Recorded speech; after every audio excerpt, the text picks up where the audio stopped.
Somebody just said no sound, but I assume they wouldn't have sound yet.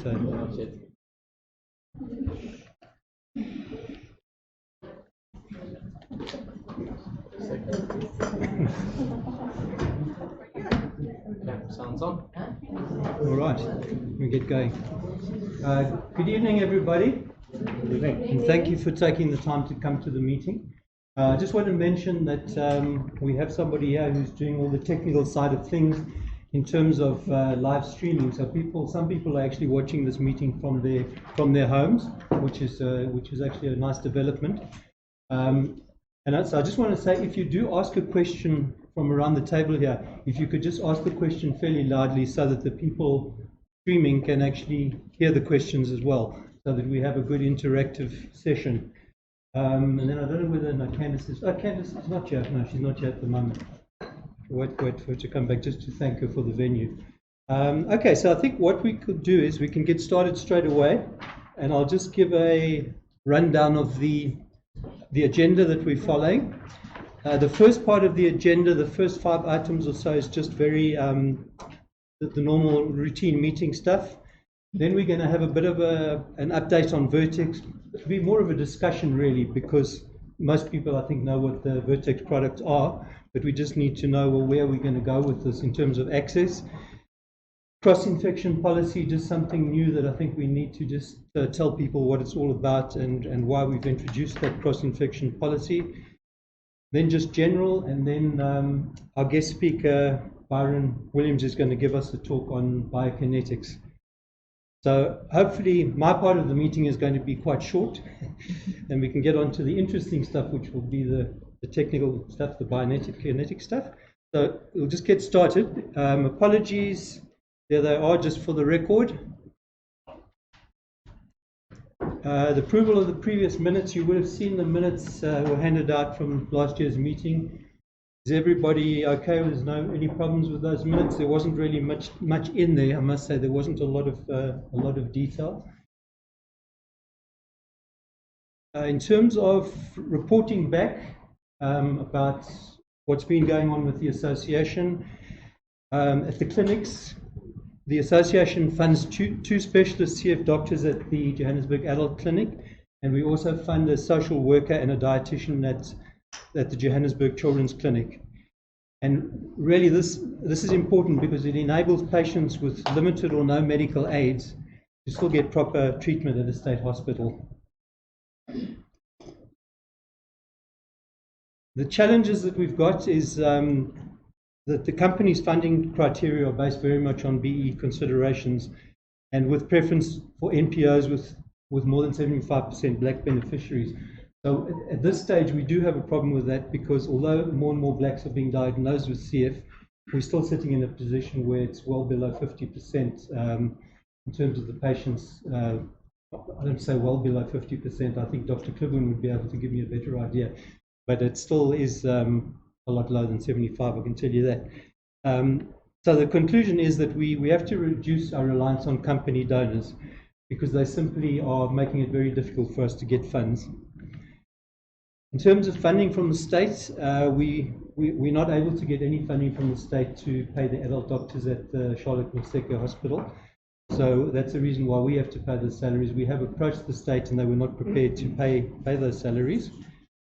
So members are really urged to get involved and help us with fundraising, because it is so important that we can keep those clinics alive. We've got a My School, My Village process in place, those cards, and we just encourage people to spread it to their friends, get them to join. It takes about 5 minutes on the internet. Improved support for families of newly diagnosed. We've got that process quite a lot improved. Where are you, Sarah? Not Sarah, sorry, Nikki. Nikki and Sarah have worked together in getting a process going whereby we are trying to find out the newly diagnosed patients, and then we're sending them a whole pack and all sorts of information and little goodies that is working out very well. A big challenge is shortage of resources, because We're a very small group, our committee. We'll, at the moment, I think it's going to be around about 10 of us. We've got day jobs, so it's very difficult to actually do as much as we'd like to do, but we do the best we can. The finances for the year ended March 2018, March 2019, the income was down quite a bit. We had a very good year, previous year, and the income is mainly, as you can see, from fundraising projects such as our golf days, cycling for CF Jeans Day, charity night, those sort of things. The expenses are very much salaries and ancillary, and I must stress that the salaries are not salaries of people on the committee. It's the salaries of the doctors working at the hospitals, at the clinics. So that's what that's all about. Yeah, so I don't know if anybody's got any questions on the numbers.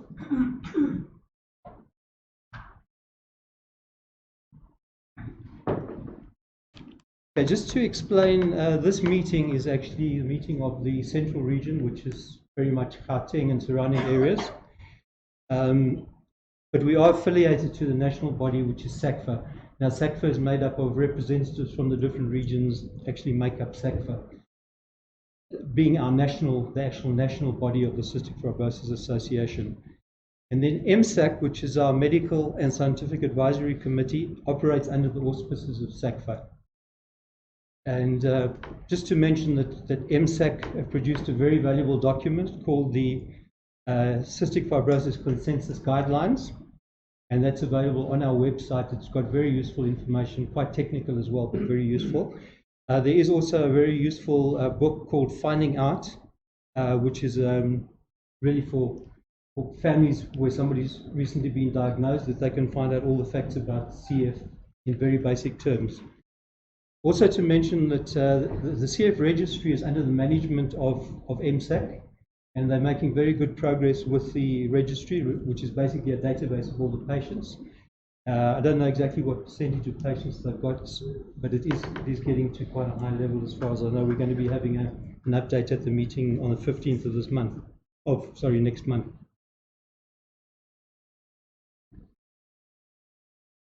Okay, just acknowledgements. I just wanted to acknowledge thanks to the committee.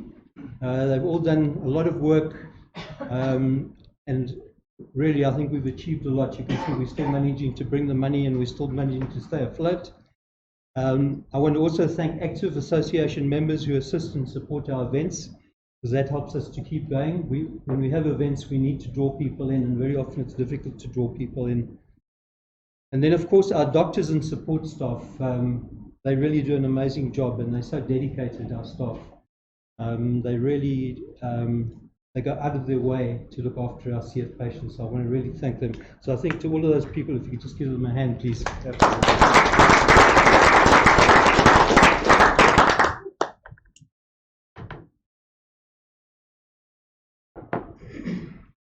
Okay, then we come to the election of the management committee, which is basically my committee at the moment anyway.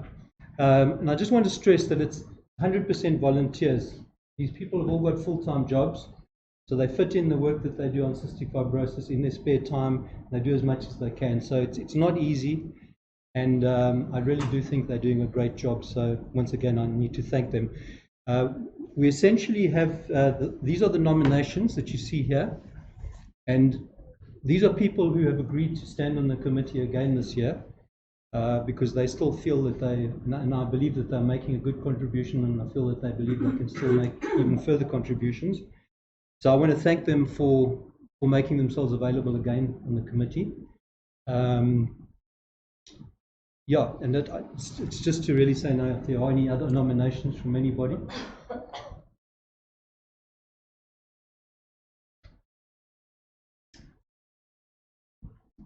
Not, we'll move on to the.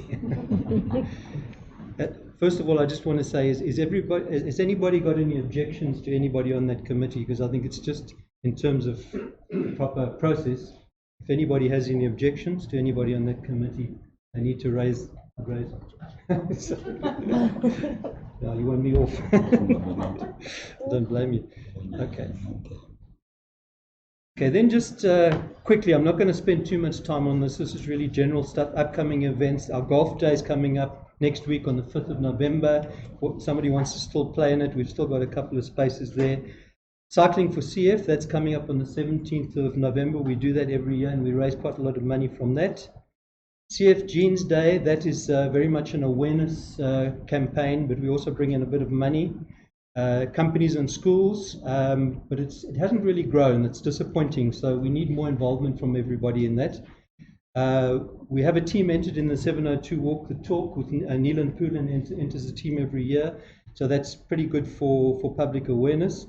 And then we try and do a charity fundraiser every year. We didn't do one this year, but we will certainly be definitely trying to do one next year. Okay, now just moving on to the Vertex side of things. Just a brief or can be update, and I'm glad that there are quite a few medical people here because I'll get easily out of my depth when it comes to the Vertex drugs. But I just want to give an overview, and I think what people are really interested in is what is the process of getting access to Vertex drugs and how we're going to take it forward, and that we can have a bit of a discussion. I think that's going to be very important. So it'll be looking at South Africa, other countries, summary of the Vertex drugs, the main ones, and the approach required to gain access. Okay, South Africa at the moment, you're probably aware that there's obviously not too many people on the Vertex drugs because they're just far too expensive. We have one patient on Orkambi. It's costing 1.5 million a year for a half dose only, and it's funded by a sponsor, brought in by Section 21 company Equity Pharmaceuticals. There's only one patient in South Africa that we know of, and it's a compassionate case, and they're on Kalydeco. And then just to mention that neither of the drugs are approved by the Medicines Controls Council, neither Kalydeco or Orkambi. The way it's worked overseas is there's a whole bunch of countries, the first world countries, they've had negotiations with Vertex and they've determined pricing and then access to Orkambi as well as other new products in the pipeline. So that's the way Vertex do it, is they come to an agreement and then you get access to, let's say, Orkambi, but then they say, okay, further down the line, you'll get access to the other drugs as well. So there you can see the various countries, and it's the, all the developed countries. But interestingly, Canada and New Zealand, they've been approved there, but it's not available to anybody yet because their health system hasn't approved the actual use of those drugs or funding of those drugs, I should say. Just in terms of the Vertex products, I think most people know the products, so I'm not going to spend too much time, but just Kalydeco, you know that one, that is the one for the nonsense mutation. Then there's Orkambi, which which is for the double delta F508 patients. And then Simdeco is mainly for the double delta F508. And those first three have all been approved by the FDA, EU, Canada, all those countries. Then we look at SACFA, which is the one we've seen in the news lately, which is a triple combination.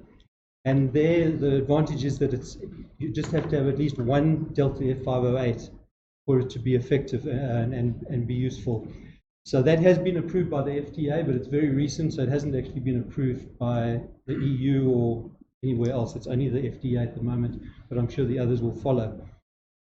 Then I've just got your pipeline because Vertex are doing a lot of other triple combinations. They're doing trials, phase 2 trials, phase 3 trials, and I'm sure that into the future we will be getting better and better drugs, but that doesn't help us at the moment in South Africa because, as you know, we are a developing country. We don't have a lot of, the state doesn't have a lot of money. The economy is in a poor state at the moment.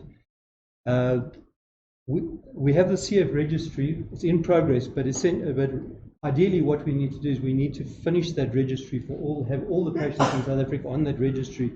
Because when you go to Vertex and you start negotiating with them, they want to know, well, how many patients have got this mutation, how many have got that mutation, how many have got this lung function. All those sort of stats you need to have when you go speaking to Vertex, otherwise you're not going to get anywhere. And it would appear, and I think the medical people here might be able to back up on this because I'm not an expert on it, but I get the impression that Vertex is focusing on the first world countries at this stage. They don't seem to be very interested in negotiating downwards lower prices for sort of like developing and third world countries. And yeah, so basically we don't have any funds available at the moment for these medications in terms of state funding. The medical aids, I would say, are probably unlikely to accept current pricing because unless they can get do a cost benefit analysis and find that it's actually going to give them some benefit to a certain extent, they won't be really interested. And then there's the lack of dedicated resources. We don't really have anybody who's driving this whole process of how we're going to get access to these new drugs. To give you an example, in Australia, I know there was one person specifically who was full-time employed, and she pushed the whole process through. And I think they also had other people as well, and I'm sure in the UK and places like that, they had several people working on it full-time to make sure that they got these agreements with Vertex sorted out. So just where we are at the moment in South Africa, I was talking about the MSAC and SACFA, MSAC being our medical committee and SACFA being our national committee. We have formed a committee called the CF New Frontiers Committee, but it's very much in the early stages at the moment. It's made up of medical and business people. The composition hasn't been finalized yet. And the idea will be that they will look at a Vertex strategy, how are we going to approach Vertex, which way are we going to go. And one has to bear in mind that you're looking at 250,000 Rand a month for Vertex at the moment. That's the price. You've probably heard about GADOR. GADOR is that's to do with the CF Drug Buyers Club, where people are buying generics from Argentina. And that also needs to be incorporated into the strategy to see which route we're going to go, which at the moment it's pretty well a no-brainer that we would want to go that route because it's 40,000 as opposed to 250,000. It's a very complex negotiation process. It will involve Vertex, the medical aids, our state, the association, whatever. It's very complex. But we do have access to businessmen and legal resources, so there is promise there. But we really need to kickstart that. We need to kickstart that committee, and I think this new product that's come out is going to get people very excited and get them moving.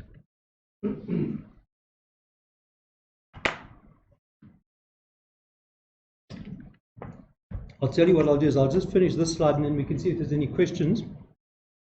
Just in terms of the cross-infection policy, at the moment the policy is that at a function like this we only have one person with cystic fibrosis.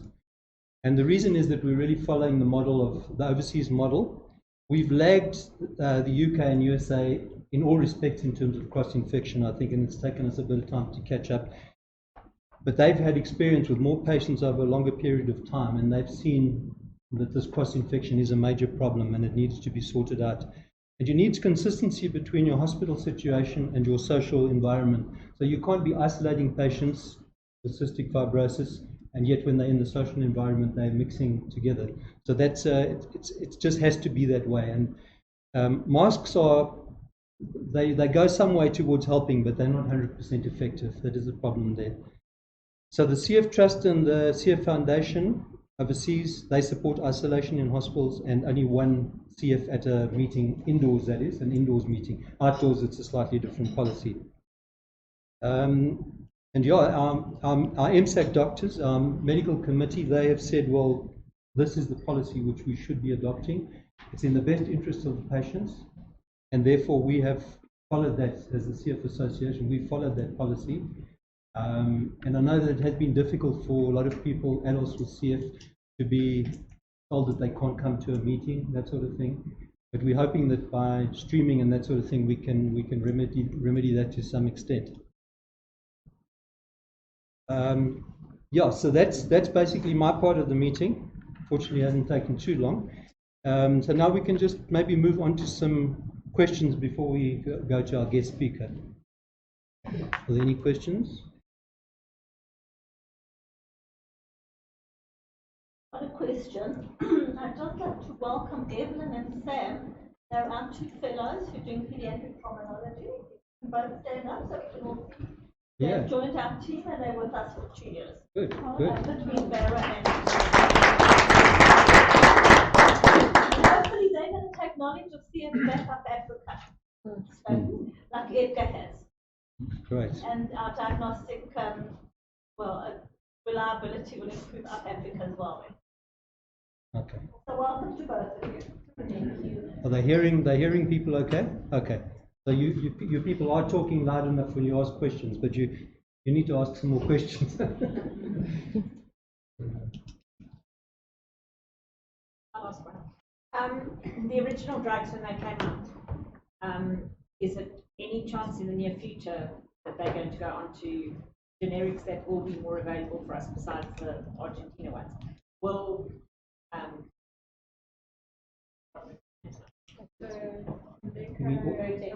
are they going to actually start making a generic, or will it be available for other people to make generics after a certain amount of time?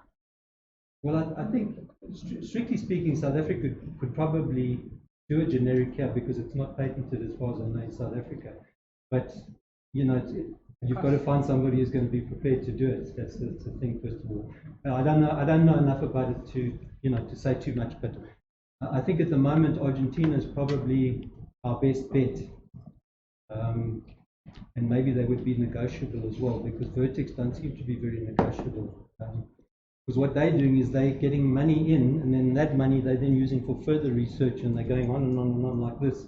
And so it's a bit depressing from our point of view that Vertex drugs are just about inaccessible. But hopefully the Argentinian, and that will be part of the strategy of this committee, is to investigate that Gador company in Argentina and see what progress we can make there. Behind you. Just to remember, Kalydeco, we only have 5 patients with the correct mutation in South Africa that will benefit from it that we know of. So no sense in getting Kalydeco. Yeah. Or Cambi is not the answer. No. For the desperately sick and the one who is not liable for transplants, yes, it's an answer. For the healthy kid, it's not. So we want the triple. And I don't know what the patency rights are. It's between 5 and 10 years usually. My honest opinion, 20 years. If we're going at the prices that we're going. If anything earlier, we're lucky. So I don't know how Argentina is doing it, because the patency rights hasn't expired. But there's no patent in Argentina. So, exactly, and that's this. I don't know if you saw that HIV movie. I can't remember the movie, but they did the same with HIV drugs. So it's a similar concept. Another option is probably India. I think our better chance is going to come from India, because they say the triple drug you can make for $15. Yeah. So, and I think India is probably going to be our best choice. They've got the most generic companies in the world. So we might have to go to India. Yeah. Alan. Yeah. Sorry? Hi, Alan. With regards to representation in terms of racial, call it quotas, it would be good to find out how one can be in the committee, not just perhaps for the face, but also to have representation. But I don't know. I don't want to self-nominate because. Sorry. Are you I just want to clarify. You're talking about in terms of this committee, the government, or in terms of, because at the end, our child has, so it's of no use having, sorry to say, but 10, and we need full representation. Are you talking about that committee that's looking at the new drugs committee? Is that what you're talking about? If we're going to government, yes. Okay. But you're not talking about my committee at this stage? No, not the high. Okay, because you're welcome to join my committee. not tomorrow. Yet. Baby steps. Baby steps. But let's say you're going to the Department of Health. I'm really willing to be. Yeah, no, there definitely. I think that's something that will definitely be taken into account. I'm really keen in. Definitely very But baby important. steps. Yeah, baby steps. Sure. Yeah. Are there any questions from the streaming? Nothing there. Nothing there. Well, if that's the case. There's one here. That committee you're talking about, that you said it's not 100% functional. What's the plan? When is that going to be re-elected? Well, what I can tell you is that there's an MSAC meeting coming up on the 15th of November. And at that meeting, they're going to discuss the Vertex strategy and the GADOR strategy as well. And I'm sure that they will at that committee, and I will raise it as well, you know, where we are going in terms of that committee. Because I spoke to Sean Brown, who was the chair of that committee, and he said he's still keen on being the chair of the committee and he wants to get things going. So I think just needs to, you know, now that we've got this new drug, I think it's going to give the impetus that we need, hopefully. So I'll be able to give a report back after that meeting on the 15th as to where we're going on that. Because I guess the dilemma is doing things in the process the right way, vis-a-vis you haven't got, not all of us have got all the time. Well, that is the problem. You really need somebody who focuses on that, who gets employed to simply do that job.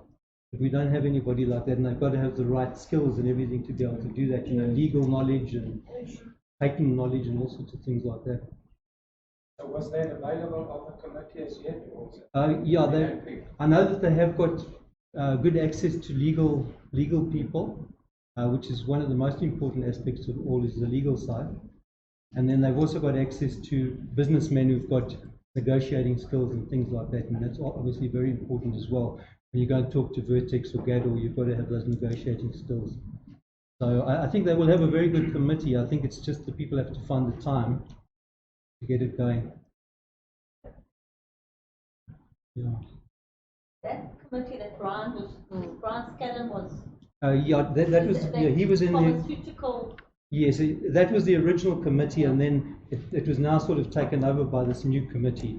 But it's the same concept, yeah, it's the same thing. You know, unfortunately, these companies overseas are not here for us. They're there to make money. Yeah. And that's what we've actually got to understand. So that's why the generic companies are probably our only hope. Yeah, I think so. These other companies aren't interested in little South Africa down there. They're not really competitive. Yeah, no, that's true. I think we mustn't be negative in the 20-year thing. 20 years goes past very quickly. I've got a brother with CF, and you can ask my mother. When he turned 9, they said he won't turn 10. I don't know what the sequence was, but anyhow. And he's 32. Keep your child's health good. Work on the lung function. These drugs will not do much if you don't have the good lung function. Yeah. You've got 20%, you'll live longer, but you're still going to suffer. Yeah. You still have bronchiectasis. So rather work hard in general. Do the basics right. Don't feel pity on your child, and do what you can, because in the end, it's still not a cure. It will make their lives much better, much easier, much longer, but it's not the quick fix. Yeah. That's what people thought about lung transplants. It's not. It's also you swapping one disease for another disease. So the point is, we still have to do the basics right, and what you guys need to do is to support patients who's not aware of the database. I know of 3 patients who's with a different pulmonologist. They have to come and see a CF unit to be registered on the CF register. Because if you are not sending a CF unit, you will not be exposed to the correct treatments, to the correct physiotherapists and dietitians. So, and the more we have on our registry, the better it looks for these companies. Because we're quite unique. We're in between, /first world, /third world. So we've actually got a very unique situation in that sense. So, but we need the numbers, and we've got the numbers, but they're not out there. We've got the black patients, but they're not aware of it. What happens, sorry to say, in our day and age, they still label them as HIV patients. Oh, it can't be a negative test, it was false negative. And then they pass away from pneumonia, especially in our rural areas, I think. So we do have the patients, we just need to get them. So we need to be part of the committees, we need to do the awareness campaigns, we need to get the funding. Because in the end, it all depends on us. This is how Gauteng started. It was from parents in America. It was what the parents did. They collected the money. It was their money. It's what you collect. That's how Vertex got the resources, because they realized, listen, we've done medically what we can. We now need new drugs. So the parents went and they got donations, and they've donated millions to this company. And that's how they started. So it's a mind shift. We have to, and quite frankly, we need someone that's committed enough to actually realize, listen, this is something I want to do and I'm going to take it further, like Alan says. But 20 years is nothing, people. In the bigger picture of things, it's really nothing. Hey, Carla. Sorry, can I add something then? If any of you are on groups that, you get advice from other parent groups, if you encounter people, just ask them, are you at registered centers? Yeah. And if not, please think about going there so that possibly you'll get comprehensive care with physios, dietitians, and all the access and all the the other support staff. And then they'll be on our database. As Carla says, the more we have, the more fighting power we have. And if we tell them we want 100 patients on their drive, they're far more likely to drop their price than if we say we're only going to be buying it for 5 people. So it's up to all of us to create the awareness wherever you go, whoever you encounter. Sorry, sadly we've just had our first house. Our first Zimbabwean patient, 3 years old, completely misdiagnosed, but eventually got to South Africa and they come down. It's spreading, it's there, it just needs to be found. The awareness is getting there, but it's still a long way to go. Yeah. They don't get medicine here. Yeah. We had some Zimbabweans a few years ago, but I mean, as you say, we had the odd one from Botswana, whatever. I know there's one in Swaziland who's struggling to get medication and stuff, and then this little Chloe's 3. So she comes down here, but they don't have the right paperwork. So they come here, they see the doctors, they pay what they can, and then they don't get given medicine. Well, Barrow can't even get creons, so if we send our patients back there, they come back to us because they can't get what they need. Well, I must say, Steve Biko, we haven't. Okay, so could I maybe cut the question short at this stage, because I think Byron is rearing to go and he wants to share his knowledge with us. Byron is actually the biokineticist at the Mill Park Hospital, and he has interaction with, I think, quite a lot of CF patients, and it helps them with their exercise and that sort of thing. So I think it's going to be a very very useful presentation. Would you like to take over, Byron?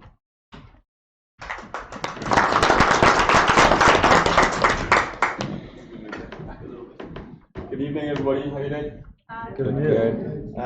My name is Byron Williams. I'm a biokineticist at Mill Park Hospital. Thank you very much for having me to come chat to you guys tonight.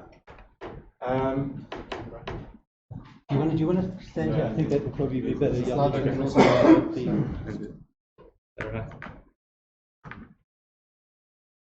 Perfect. I've been working at Mill Park Hospital now for about 4 years.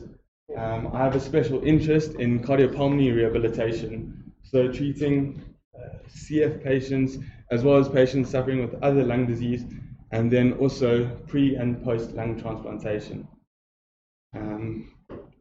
Perfect. I went to Stellenbosch University and have gained knowledge through a bit of experience as well. And I am just here to try and highlight the importance of exercise in assisting and the management of cystic fibrosis. You change the slide on myself. No, you. They're right from there. Okay. So, just an outline as to what is biokinetics. We can break it down simply into 2 different sections: bio and then kinetics. Bio meaning life, and kinetics meaning movement. It gives us life through movement, right? We are medically registered and recognized, and we're also part of the Health Professions Council of South Africa. Our main focus is on health promotion and exercise maintenance in specific and special populations, as well as to provide rehabilitation in final phase injury. Many people think that biokinetics is only for the sportsmen and for people that have suffered an injury, but our scope of practice is a lot broader than that, right? Our aim is to try and adjust exercise for specific patients and for their demands that they require. I mean, we can't just group everybody in the same sort of basket. there's been a movement over the past 3 or 4 years now, and that is exercise is medicine. Exercise is now being prescribed as part of the management of many different illnesses.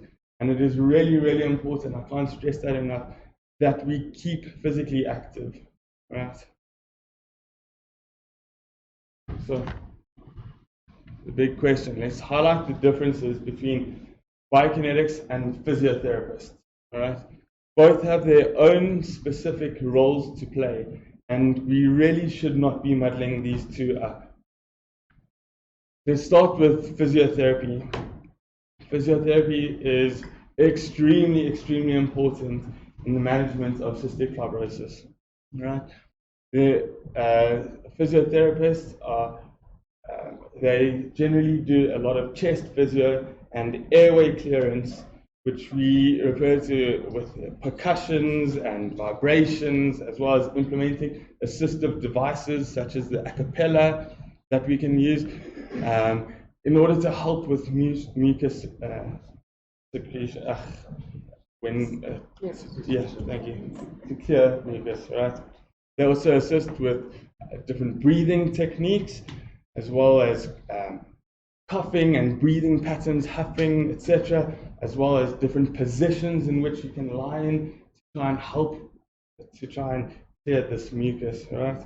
They are also responsible for early mobilization as well as the acute rehab. Biokineticists, on the other hand, we are mainly responsible for exercise evaluation and exercise testing. We are checking on cardiovascular response towards exercise, strength testing, as well as flexibility. We are responsible for exercise prescription at different periods, as well as sending patients off with exercise programs that they can complete whilst at home, or gym programs, but a bit more accessible for them. We are responsible for posture correction, as well as exercise maintenance, and then, yes, injury prevention and rehabilitation. So research has shown that CF is best managed as a multidisciplinary team approach, right?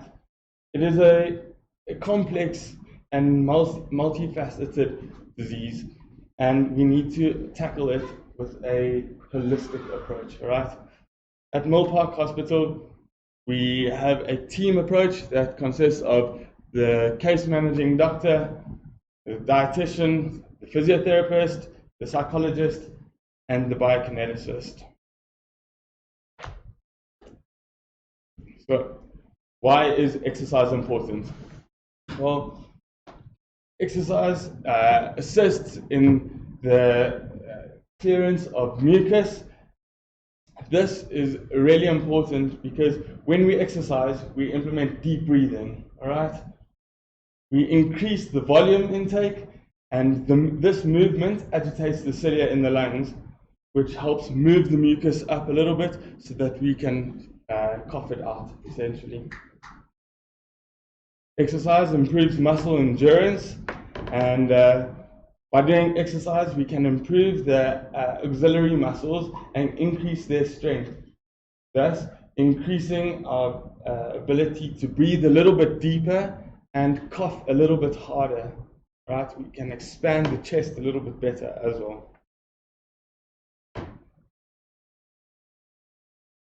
Oh, sorry, I missed a slide. Sorry.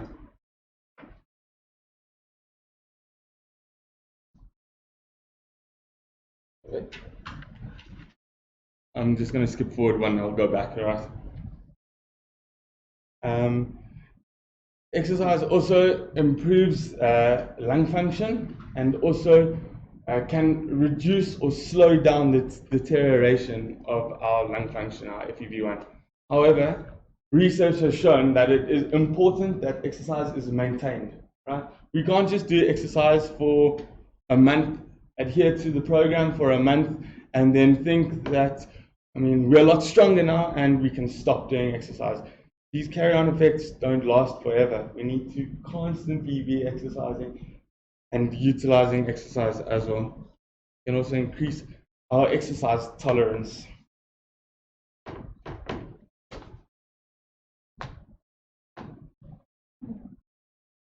So let's go on to our muscle strength and CF. Inactivity leads to muscle wasting and atrophy.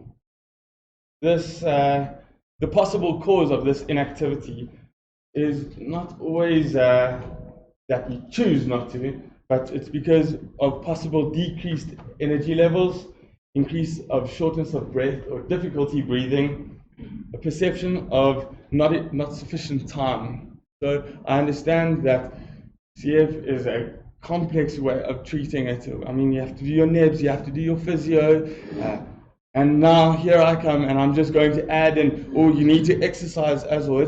It's difficult, and I completely understand that. There's also a decreased motivation which can lead to this inactivity.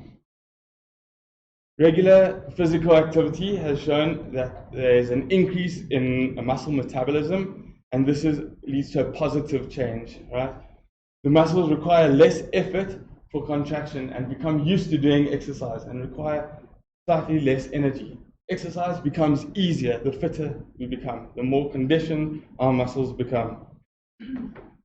We do need to focus on the major muscles, the major muscle groups. It's not sufficient just working on the small muscle groups, but we need to work on the major muscle groups, namely the quadriceps and the big upper body muscles surrounding the shoulder areas.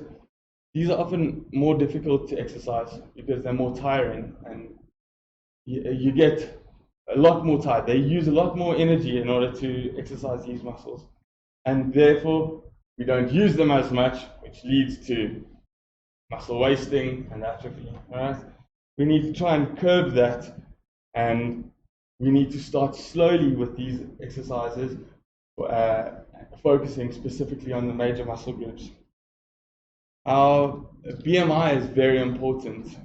BMI and muscle mass closely related to each other. BMI is just a way that we can measure our general body mass index, right? We have better ways of measuring specifically muscle mass, and we send through a slight electric impulse, and we can separate how much fat mass you have, how much muscle mass you have, or water that's in the body. We need to try and make sure that we have a good BMI in the good range. I understand that with CF, this is sometimes more difficult to achieve. We need to exercise these major muscles to improve the muscle mass, because a decreased BMI leads to an increase in mortality.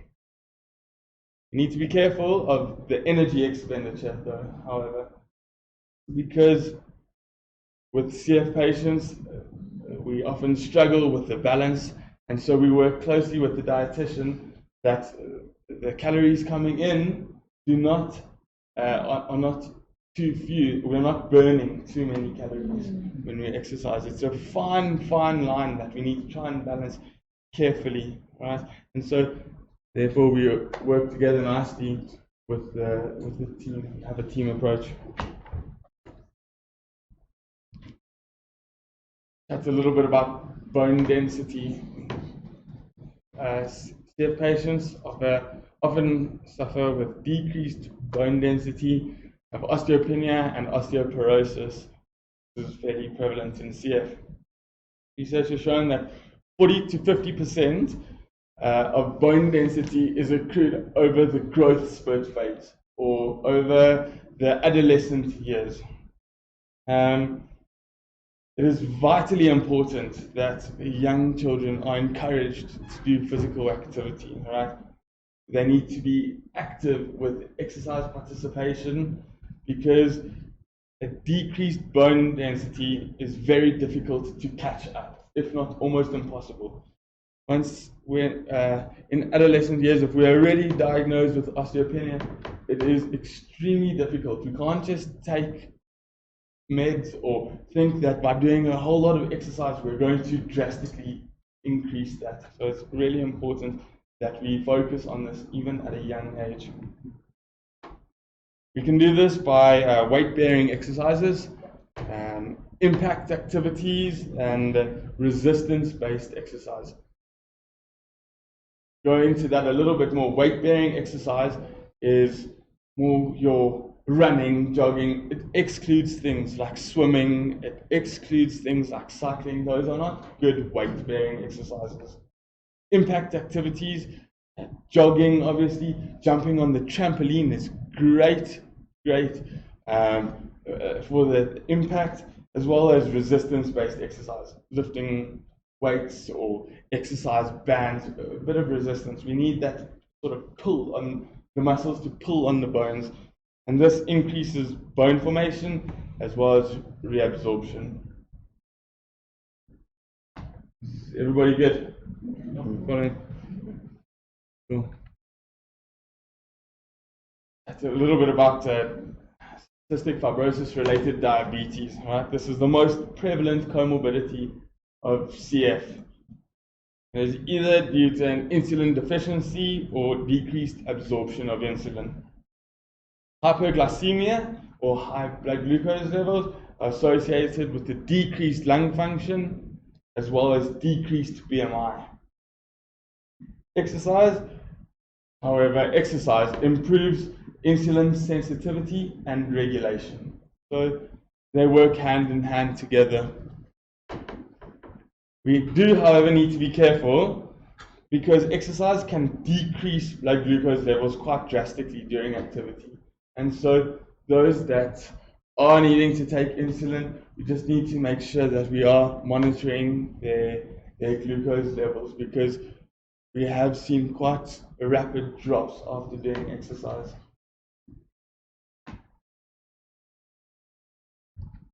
Okay, postural abnormalities and CF. These are fairly common, more towards the later stages of CF, but we generally find this kyphotic posture or kyphosis, hunched back, the shoulders are rounded, heads forward, and we get a curve of the spine, right? Many different factors that could be playing into this, such as excessive coughing, difficulty in breathing. We often adapt this tripod breathing method, which assists in breathing but is really bad for posture. And as well as our postural control when performing activities of daily living.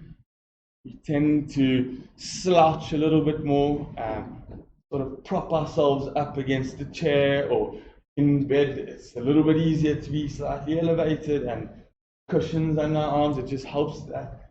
But those add to the postural difficulties that we have, and these postural difficulties then lead to a decrease in lung function as well as decreased chest expansion, because we're closing up a lot.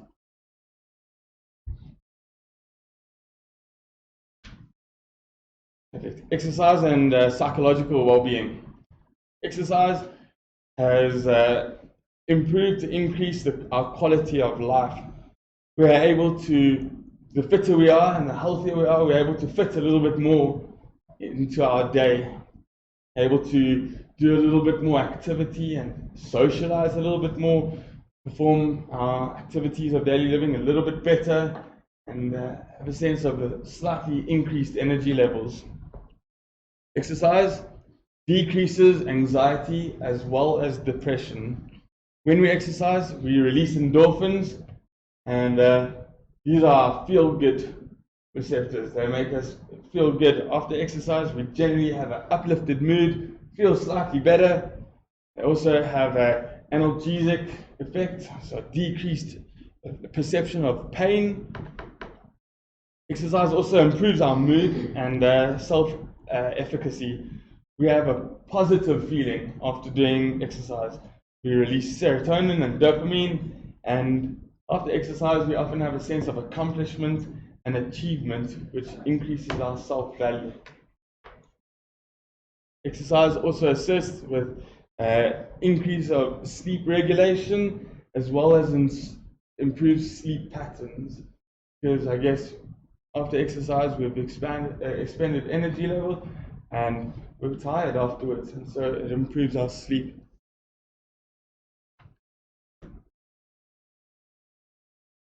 Perfect. So what type of exercise should we be doing? Well, we should be doing the three main types of exercise. Firstly, cardiovascular exercise, which is our aerobic exercise or longer duration exercise. These exercises examples are running or walking, jogging, cycling, swimming, jumping on the trampoline for extended periods of time. We need to keep the heart rate up, the breathing slightly increased, but for longer periods of time. Secondly, we need to improve our strength, and this is done by resistance as well as weighted exercises. These are mainly your push-pull exercise, either pushing against resistance or pulling resistance towards yourself. We need to work on flexibility and stretching as well. Exercise guidelines. Research has shown that we should be doing a minimum of 3 45-minute moderate intensity exercise sessions a week. This can be broken up into slightly shorter periods. However, we need to be doing this regularly. Physical activity shouldn't be done only 3 times a week. This is a bare minimum. We should really be aiming to do some form of physical activity daily, all right?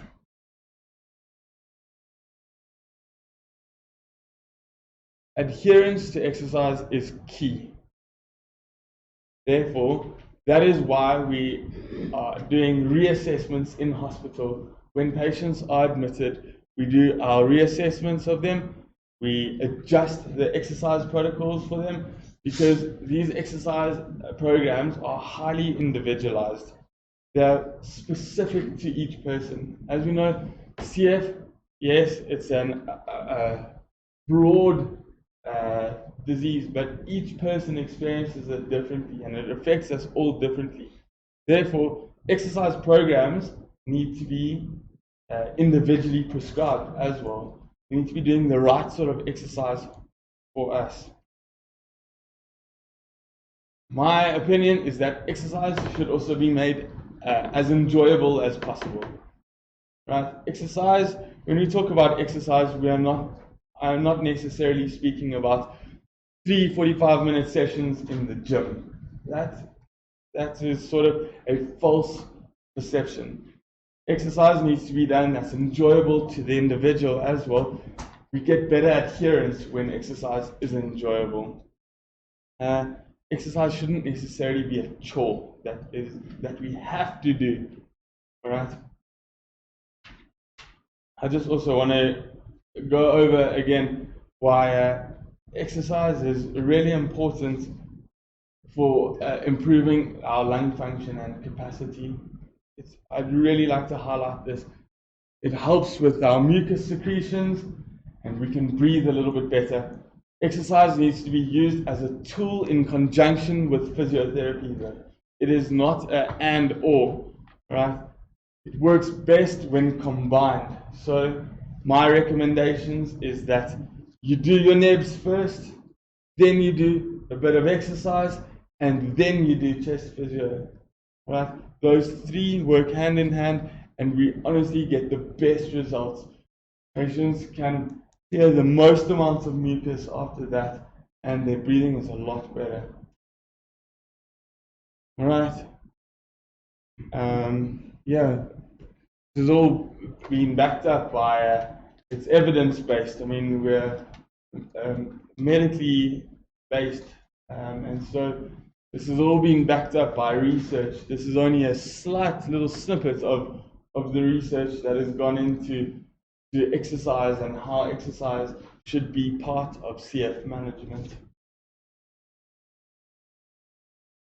Super.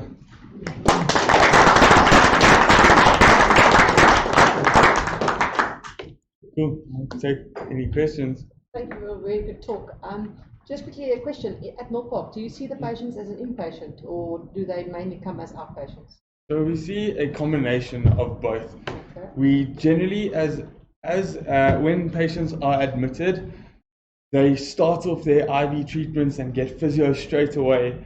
And when advised to then by the treating doctor, then we start with exercise therapy. We do a combination of both exercise whilst patients are in hospital, because it is difficult just to send them home with an exercise program. We can't just compile an exercise program and say, good luck, go and do it. What I tend to do is we assess, I compile an exercise program, we go through it while the patient is still admitted, and then we can give it to them to carry on doing at home. And do you do it in your facility or in their rooms? Because with infection control, what I'm asking is because we've got a biokinetics at our hospital and they're refusing because of the infection risks.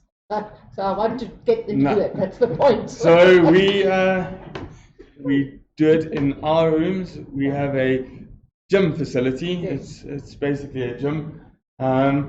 We then bring patients to us, and the thing that we need to keep in mind is that we can't see 2 patients or 2 CF patients at a time. We need to be very mindful of that. And so I have a colleague that works together with me, but we need to try and see these sort of lung patients separately. It's really cross-infection, yes, between CF and CF, but also between CF and transplants. It's a high risk. And so we need to be very mindful of cleanliness and washing down equipment after use. If that makes sense.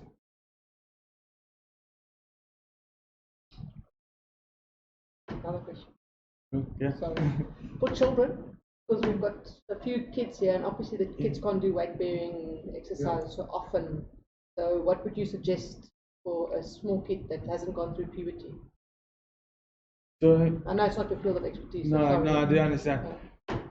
Research has actually shown that weight-bearing activity is not, it's an old misconception that we had, that weight-bearing activity shouldn't be done in pre-adolescent children. It really is a misconception.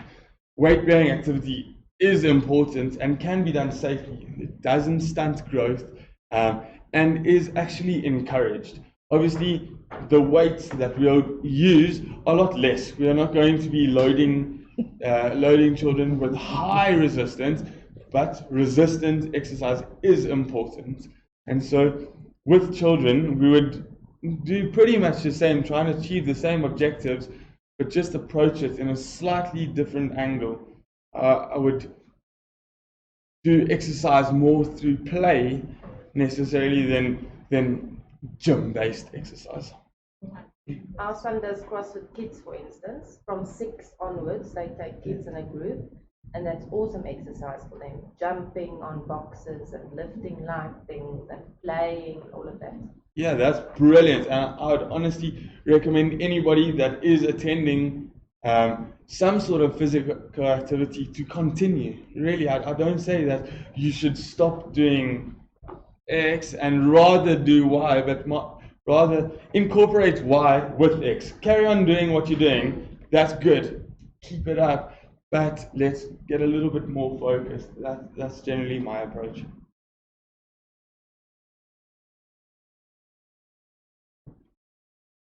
Sorry, do you advise, so you give them exercise, but do you advise supplements and stuff like that as well, or energy drinks, electrolytes, things like that?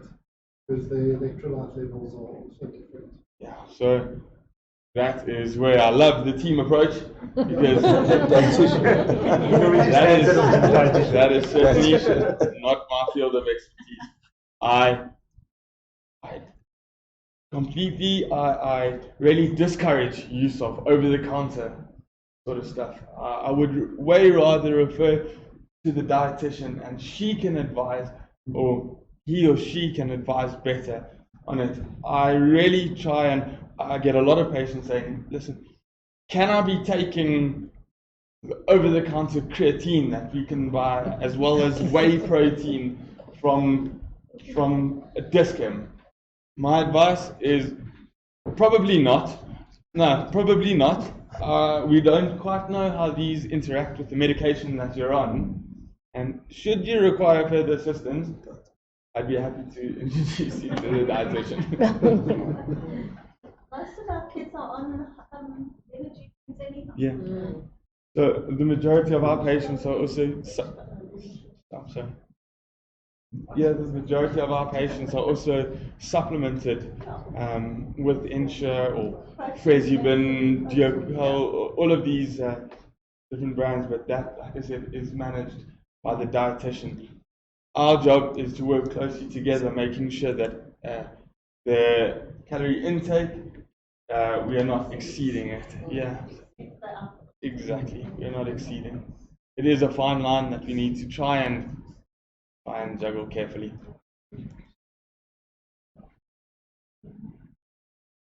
I quickly ask a question? In terms of upper body, I know that kids often, like I said, they become hunchback after a while. What type of exercises do they need to do, like keep their lungs open? So what we often find is a contributing factor to that is that there are slight muscle imbalances then.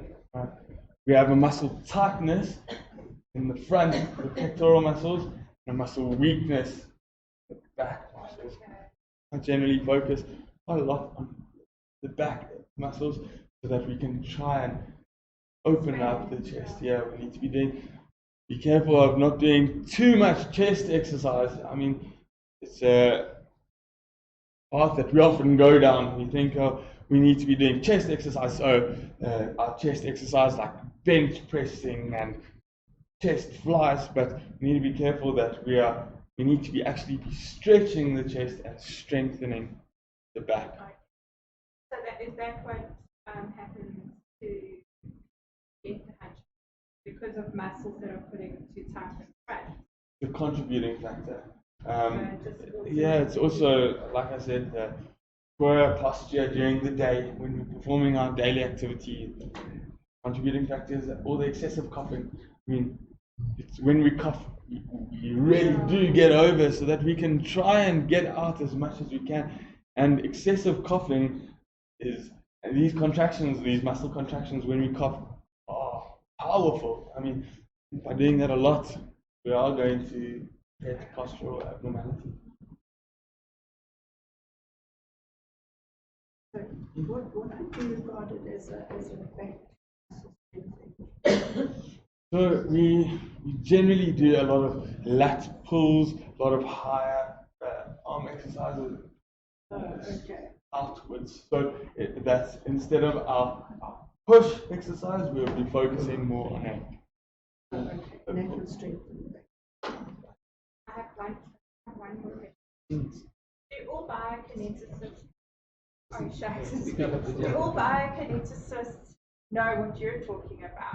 Or are you specializing in what you do? Because at our clinic we don't have one. Even privately we don't have one.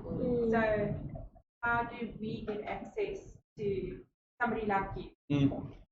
So in our course material, when we do study, we do touch on, and I say this, touch on it very lightly. It's really, it has become a special interest of mine, working with these sort of patients, and so I therefore have attended a couple more courses and done a lot of self-reading and self-education. I would be happy to try and make contact with any bio as well. I think that's a good option. I can help guide bios into the path that they should be taking. I am currently in the process of also performing talks to other bios within our Biokinetics Association. We're regulated as well, and I think that's the best, so that we can we held roundtable meetings as well. We can educate each other. It's important to carry on learning, and yeah, I have had a little bit of interest, but it's a very niche field, and so there's not many patients like this.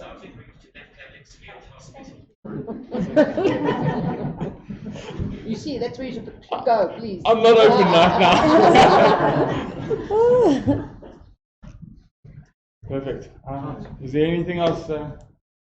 Running out of questions. Cool. Well, yes, I just want to thank you very much, Byron, for giving up your time and coming here to chat about something which I think everybody found it's a very different subject to what we normally have at this sort of meeting. And I think it's definitely something that I think everybody has learned something at this meeting, and I think, thanks very much for that. Thanks for having me. Thank you.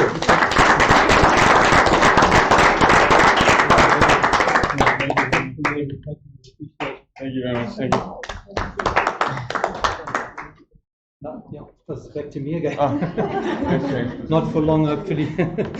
Yeah, and I just wanted to say, you weren't here at the beginning, Candice. I just want to say thank you very much for organizing this lovely venue.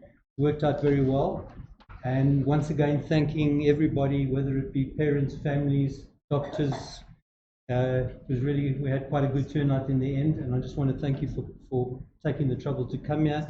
I hope that the people who were doing the streaming, I hope the quality was good. This is a learning curve. This is the first time we've done it, and hopefully as a first time it was pretty good standard. But we will get feedback, I'm sure.